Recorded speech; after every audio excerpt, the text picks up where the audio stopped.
Hi, this is Darren from Property Posterity. I was reading an article the other day when the headline was, "Has your agent had less training than your barista?" And I thought, hang on, that doesn't sound right. And then when I read through it, so I started thinking about it, and it was talking about how agents in New South Wales and Victoria, to become a real estate agent over there, all you need to do is a 5-day course. So basically, within a week, you're out there and you're selling, hundreds of $1,000 property, $1 million properties. And crazy thing about that is, when you think about it, for a lot of people, that's their life savings gone into buying that property. And then you've passed it over to someone that's basically had a 1-week course when, if someone's making you coffee, even someone working at McDonald's, you would expect them to have more than a week's training before they go out there and, making you. Hey, Paul Verrill, thanks for joining. So you'd hope they'd have more than a week's course before they go out there and, make your hamburger or a hot dog or whatever. So, it's pretty crazy that people are coming here and they're selling $1 million properties. They've only done a 1-week course. So I suppose the thing for me is, I've just built up so many skills over the years, and so I just assume that everyone's got similar sort of skills, and so sometimes I forget.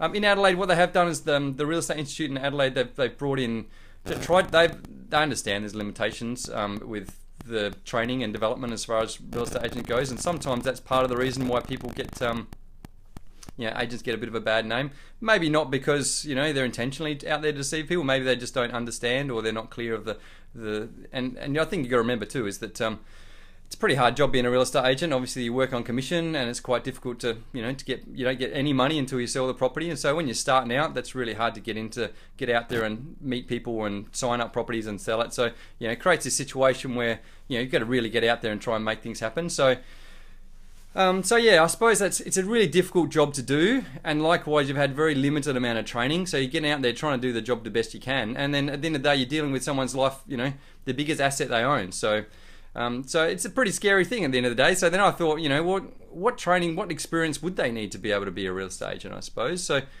now look back what I do day to day. Really what I'm doing day to day is just solving problems. So it's really about experience. I think the danger with just someone saying, "Hey, I've got lots of experience, so take my word for it." Just because you've got experience doesn't actually mean you actually know what you're talking about. I've experienced that with tradies in the past. They might have been doing it for 30 years, but they might not actually know what the building code is, or what's required, or what's the safest way of doing things. So just because someone's been doing it for a long time doesn't necessarily mean that they know what they're doing. Likewise, just because someone's had lots of training, it doesn't necessarily mean that they know what they're doing either. So I think it's really a blend. You really got to look at a blend between the two. The hard thing at the end of the day is you're just constantly solving problems. So really, my background, I've done heaps of stuff. So basically, I used to be an accountant and a property developer, and I've got like a mortgage broking company, and I've got a real estate company, and I've got a builder's license, and I've just done hundreds of developments. I've done thousands of property transactions, really. So, but the cool thing about doing lots and lots of transactions, you get to see lots of examples of where things go wrong, and you get to try and work out how to fix it, really. But also the benefit of actually doing some training that backs that up is you can actually, critically assess whether that's the right way of trying to resolve an issue. And also you want to make sure you're doing it in the most legal way, I suppose, too. So that's my 2 cents. Really, at the end of the day, it's really difficult because if it is a 5-day course in Adelaide, we've got it's a 6-week course to become a real estate agent, which is, I suppose it's better than 5-day course, but still it's not really that long when someone's going to go out there and sell your property. So the question then is, how are you going to sort it out? The thing is, do you want someone that's young and enthusiastic, or do you want someone that's old and experienced but maybe have lost their enthusiasm, their passion, really? I'd probably bring it back to, you consider your asset, which is, you spend all your life trying to save up this money for this property. It's probably the only thing you own of huge value.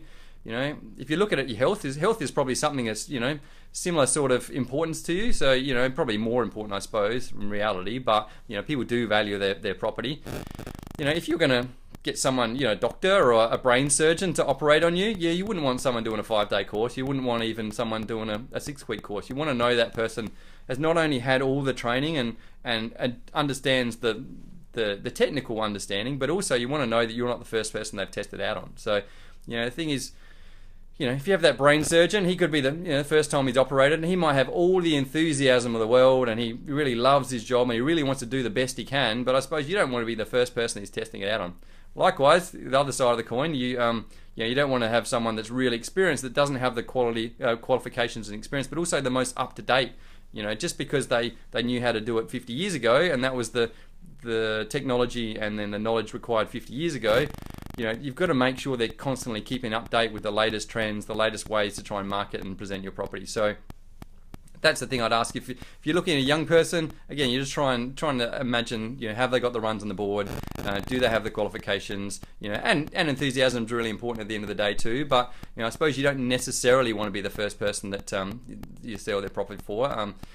Then likewise, someone with huge amounts of experience, you'd like someone to have some experience, but you also want some qualifications to back that up. And also, are they up to date with the latest ways of marketing properties? There's so many new ways of marketing a property. It's not just a matter of whacking an ad on the internet, putting a sign out the front anymore. There's a lot more to selling a property than there was back in the old days.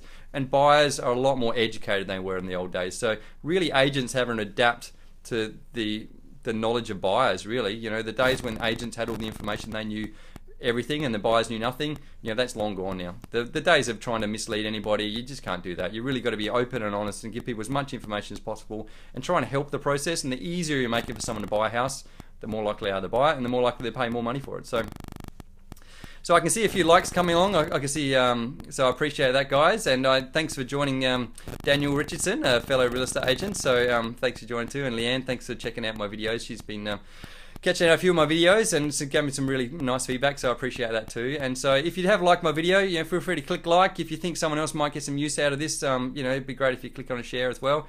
Or if you've got something you'd like me to chat about next time, then put a comment in the comment box and I'm happy to answer any questions you got.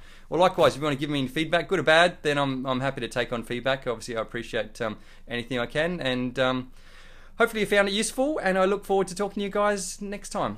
Thanks, guys. Bye.